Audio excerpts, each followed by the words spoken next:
Lembaga Survei Polling Institute merilis survei elektabilitas pasangan Capres-Cawapres 2024. Pasangan Prabowo Subianto Gibran Rakabuming mengungguli duet Anies Baswedan Muhaimin Iskandar atau Amin dan Ganjar Pranowo Mahfud MD. Survei terbaru ini dirilis Kamis 23 November 2023.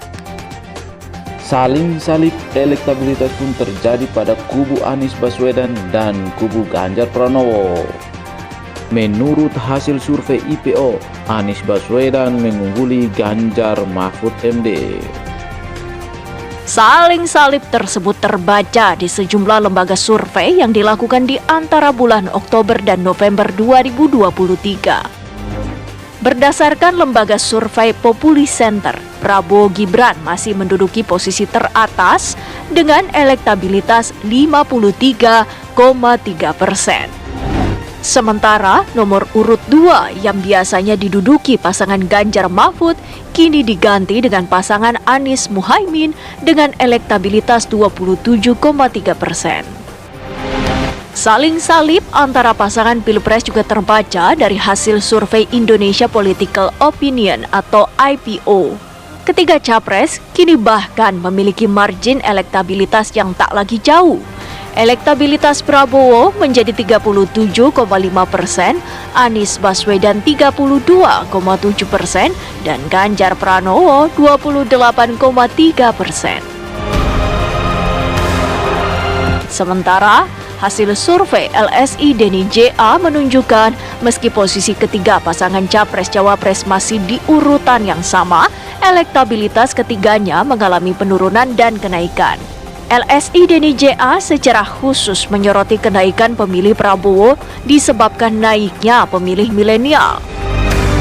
Turunnya elektabilitas Ganjar Pranowo yang cukup drastis disebabkan blundernya kubu Ganjar yang kerap menyerang Jokowi. Sementara naiknya elektabilitas Anies disebabkan bertambahnya segmen pemilih terpelajar.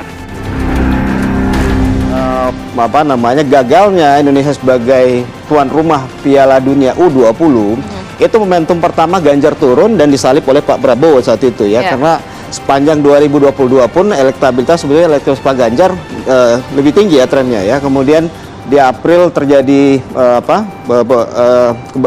terbalik ya hasilnya, Ganjar turun, Pak Prabowo naik dan trennya bertahan ya. Bertahan walaupun Pak Ganjar setelah April kembali mengalami rebound tapi belum melampaui Pak Prabowo, dan di bulan November justru selisihnya makin melebar. Survei-survei yang kita kerjakan sebelumnya ya, elektabilitas Pak Ganjar sebetulnya banyak disumbang dari pemilih-pemilih yang puas terhadap kinerja Pak Jokowi, sehingga ketika kemudian kubu Ganjar atau ya kubu PDIP memilih untuk kemudian mengkritik secara keras ya pasca putusan MK dan deklarasi Prabowo Gibran, ini yang kemudian membuat sebagian pemilih Pak Ganjar lari dan berpindah ke yang lain. Yang kedua adalah faktor teritori ya. Di Jawa Tengah terjadi perubahan ya. Ini menunjukkan bahwa ada Gibran efek ya. Gibran efek ini selain terjadi di pemilih milenial juga terjadi di Jawa Tengah ya. Pak Ganjar menang Pilkada 2017 di Jawa Tengah dengan dukungan kurang lebih sekitar 57%, sementara Pak Jokowi menang di Pilpres di Jawa Tengah dengan angka kurang lebih 77%. Artinya bahwa dukungan Pak Jokowi di Jawa Tengah itu sebetulnya lebih kuat, lebih mengakar dibanding Pak Ganjar di Jawa Tengah. Karena dalam survei terbaru Indonesia Political Opinion atau IPO, periode November 2023 mencatat elektabilitas Prabowo Subianto unggul dari Ganjar Pranowo dan Anies Baswedan. Namun IPO mencatat elektabilitas Prabowo menurun jika disandingkan dengan Gibran.